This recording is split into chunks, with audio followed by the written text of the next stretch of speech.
What's up guys? Alam nyo ba kung paano ko nagawa ito?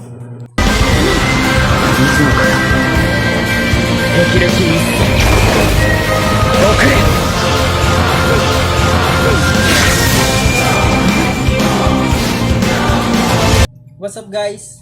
For today's video, gagawa tayo ng light box or frame light. Tara! At ayun guys, sinimulan ko na agad ang pagdrawing kay Zenitsu. Bali guys, nasukat ko na rin yung bond paper na paglalagyan ko sa frame para di na ako mahirapan guys kung gaano kalaki o kaliit yung idodrawing ko. Bali si Zenitsu nga po pala yung pinili ko kasi bagay yung kapangyarihan niya dito. Kasi ang kapangyarihan niya po ay lightning.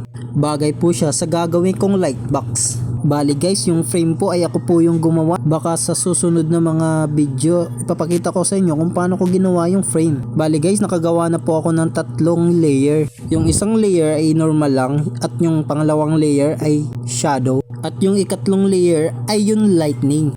So guys, ito na po yung frame. At ilalagay ko na po yung mga layer ayon sa pagkakasunod-sunod. Inuna ko po yung normal, tsaka yung lightning, at ikatlo yung shadow. Pinagitna ko po yung lightning kasi nasisira siya pag nasa huli.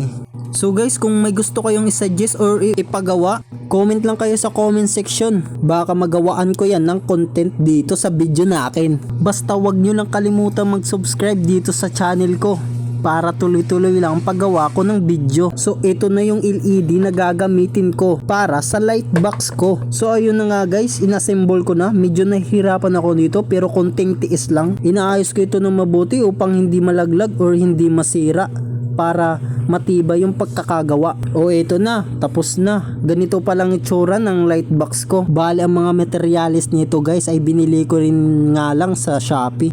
At ito na, tapos na. 僕を連れて進めどうしたって